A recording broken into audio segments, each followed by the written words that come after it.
This is the Portkeys LH5P, a 1700 nit 5.5 inch touchscreen LED monitor featuring a full HD screen with a 4K input and pass-through, a lightweight aluminium body, and a variety of features. And in a few seconds I'm going to tell you why it might be the perfect monitor to pair with your Blackmagic cinema camera.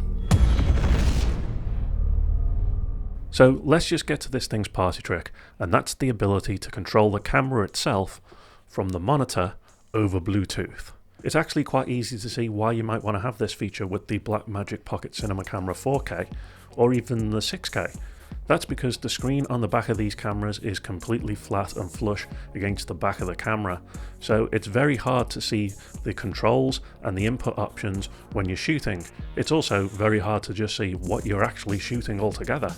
But with the Portkeys LH5P, you can stop record the camera, change resolutions and codecs, change frame rates, open and close the iris. You can even focus the camera if your lens has a focus motor in it. But before I show you how all this works and the other features within this monitor, let's just quickly go over what you get in the box. You get a USB drive that has the instruction manual on it, and also you can use this for updating the software and to load your own LUTs onto the monitor. You of course get the monitor that uses the Sony style MPF batteries sold separately.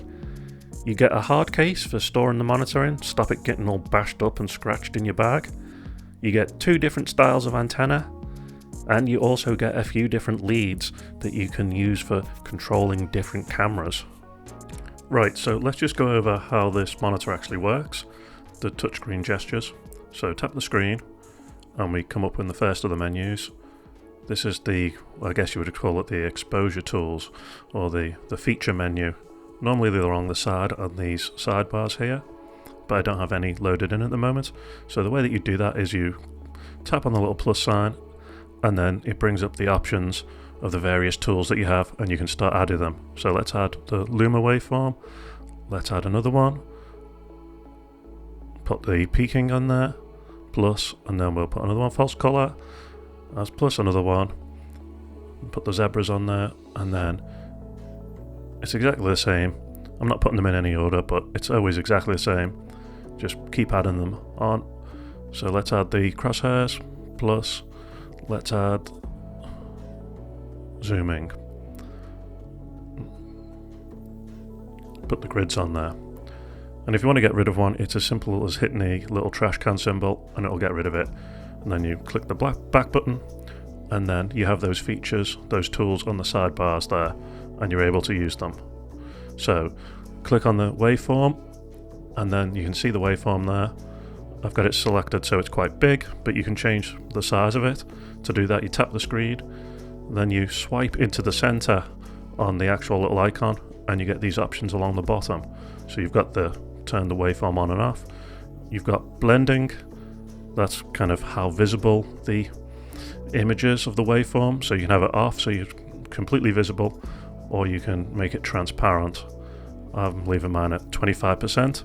Obviously the brightness of it, you've got the warning feature on that, and then you've got the size and position keys, so you can make it smaller, and then you've got the position of what corner of the screen do you actually want your waveform on, and then you can tap out of that. And let's have a look at the something like the audio levels. You can see them up at the top of the monitor there, and then again you swipe into the center and you get these options. Turn them on and off, make them translucent or completely visible, and then where you want to put them on the screen. Do you want them on the sides, on the bottom, or do you want them back up the top there, like I've got mine? It's always the same with these functions. You'll tap on the function, tap on the tool, and then swipe into the middle, and it will bring up options along the bottom of things that you can change within that tool. So you can change the colors, you can turn it on and off, and so on. So something that I should mention about this screen is that you can actually add any of these tools to the function keys that are on the top of the monitor. So you press the F key button, and then the function keys come up along the bottom here, and you can tap on zooming and it'll change function key 1 to that, or to the waveform, or whatever. So then tap on a different one, tap on function 3, and then I want to change that to grids, and now it's grids. And then just press the back button to get out of there. And then when you're on the main screen and you hit any of them function buttons along the top, you will turn on or turn off the actual tool that you're on at that moment. Pretty simple. So everything with this monitor revolves around swiping to get into sub-menus. So you tap the screen, and here we are in the function tools menu, or the exposure tools menu, I guess you would call it. Now if you swipe the other way, this brings you into the monitor settings. So these are the settings that determine what's happening with the monitor.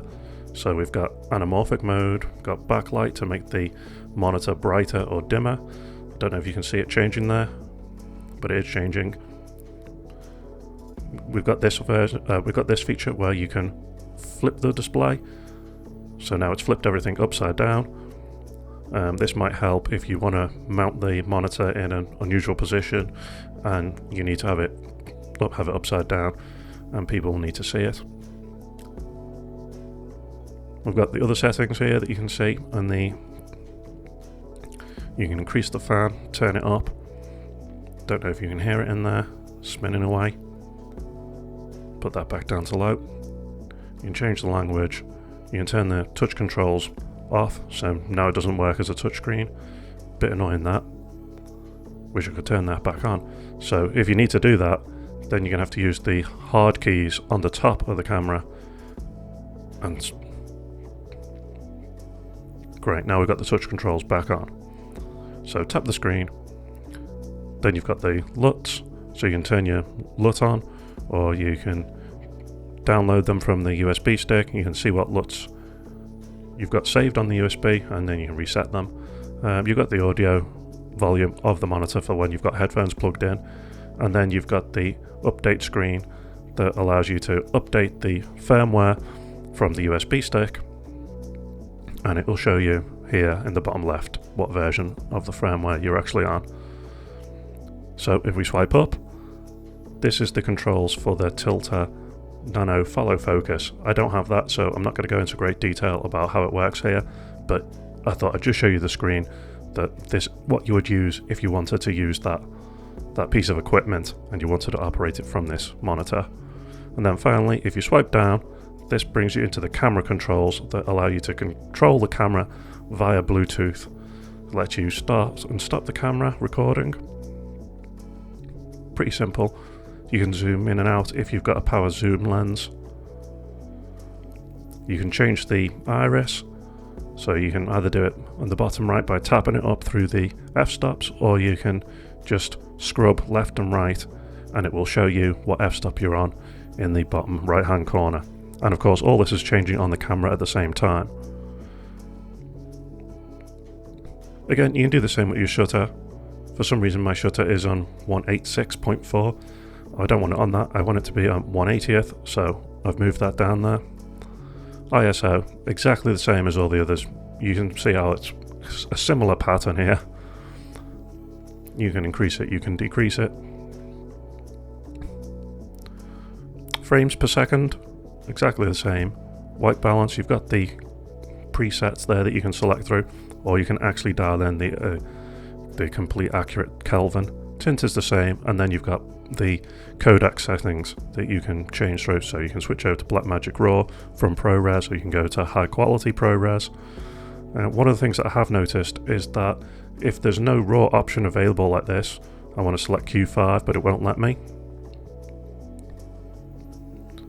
So the problem is I can't do it in that resolution. I have to go to the resolutions first, change it to something like Ultra HD, then go back to the codecs option, and then I can switch over to Blackmagic RAW, and then I can click on the Q5 and it will change it to the Blackmagic RAW Q5 settings. Then down here you've got the Bluetooth options, so you've got the My Device, you've got Add a New Device, and you've got Disconnect altogether from Bluetooth.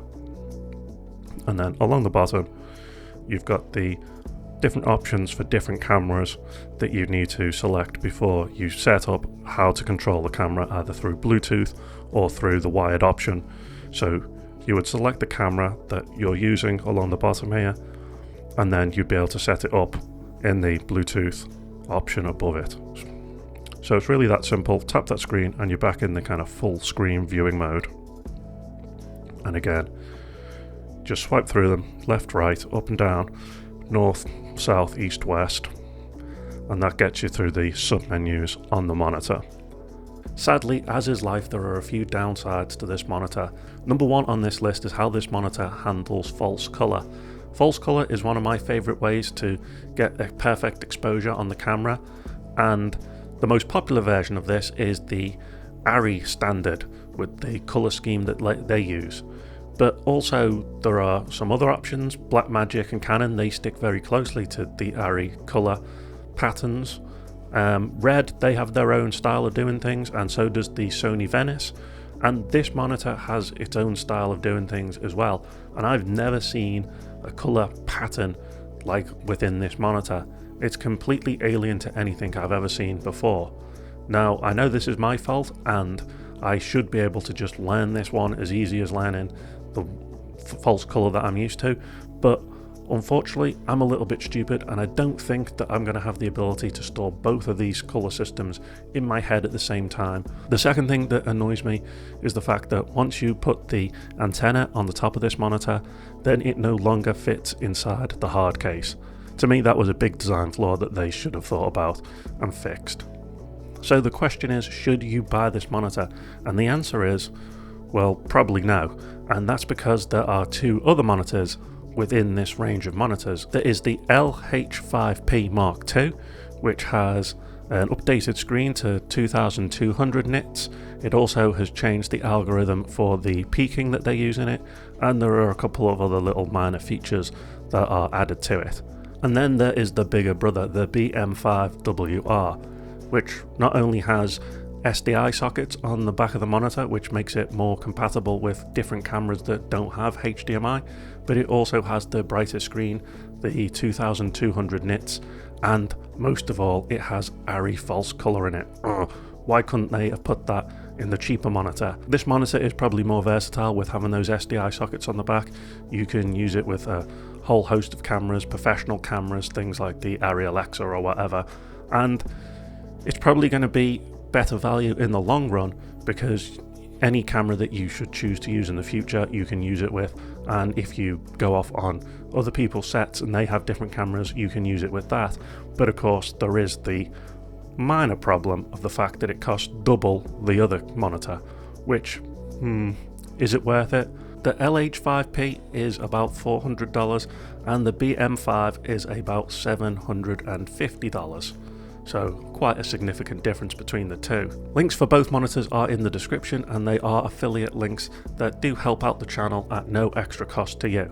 It's all very well being able to see your image, but you want to create a good image. So if you have a Blackmagic cinema camera and you're looking for some good lenses for it, I would suggest you check out this video here, and like, subscribe, all that good stuff. It's more than appreciated. Cheers.